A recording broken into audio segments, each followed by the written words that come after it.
सोचिए, एक पिता ने मेहनत करके पूरी जिंदगी में एक घर बनाया, रिटायर होने के बाद वही घर अपने बेटे के नाम कर दिया। कुछ महीनों बाद बेटे और बहू ने उनको अपने घर से निकाल दिया। अब सवाल यह है कि क्या कानून ऐसे माता पिता की मदद करता है? जवाब है हाँ, और इसी के लिए बनाया गया है हमारा सीनियर सिटीजन एक्ट। आज इस वीडियो के माध्यम से हम आसान भाषा में समझेंगे कि सीनियर सिटीजन एक्ट क्या है।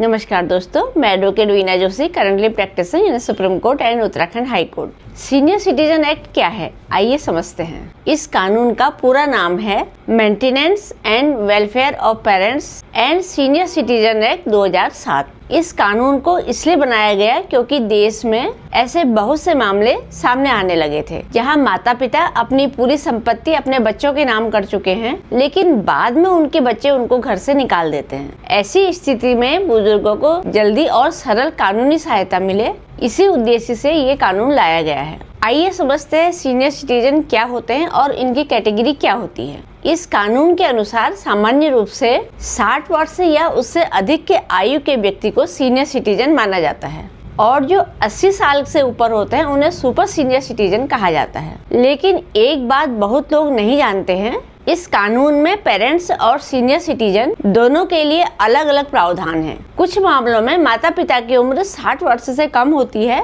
तब भी वह इस कानून के तहत राहत मांग सकते हैं। आइए समझते हैं कि इस कानून की जरूरत क्यों पड़ी। सबसे बड़ा और सबसे कॉमन है प्रॉपर्टी विवाद। उसके बाद आता है माँ बाप को खाना नहीं देना और ना ही उनका इलाज करवाना। बहुत से लोग अपने माँ बाप को अकेला छोड़ देते हैं और बहुत से लोग मानसिक प्रताड़ना और आर्थिक शोषण अपने माँ बाप का करते हैं। ऐसी घटनाओं को रोकने के लिए ये कानून लाया गया है। अब कुछ महत्वपूर्ण अधिकार के बारे में हम चर्चा करते हैं। सबसे पहला और मुख्य अधिकार है मेंटेनेंस का।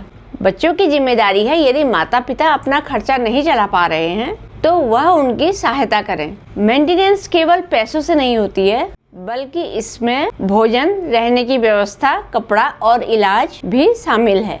अब समझते हैं प्रॉपर्टी प्रोटेक्शन के बारे में। मान लीजिए आपने अपना घर अपने बेटे के नाम कर दिया। बेटे ने वादा किया वह आपकी देखभाल करेगा, लेकिन बाद में उसने आपको ही घर से निकाल दिया। तो ऐसी परिस्थितियों में कानून कुछ मामलों में उस प्रॉपर्टी ट्रांसफर को चुनौती का अधिकार देती है। अब समझते हैं ट्रिब्यूनल के बारे में। इस कानून की सबसे अच्छी बात यह है कि हर मामले में लंबा कोर्ट केस होना जरूरी नहीं होता है। मेंटेनेंस ट्रिब्यूनल के माध्यम से अपेक्षाकृत सरल प्रक्रिया उपलब्ध है। अब हम समझते हैं मेडिकल राइट्स के बारे में। इसमें आपको इलाज और सरकारी सहायता के प्रावधान, वेलफेयर मेजर, इन सभी टर्म्स के बारे में इस एक्ट के अंदर चर्चा की गई है। अगर माँ बाप को अकेला छोड़ दिया जाए तो देखिए, अगर कोई जानबूझकर सीनियर सिटीजन को बेसहारा छोड़ देता है तो कानून में इसके खिलाफ भी प्रावधान मौजूद हैं। अब बात करते हैं बच्चों की जिम्मेदारी के बारे में। बहुत लोग सोचते हैं कि सिर्फ बेटा ही जिम्मेदार होता है।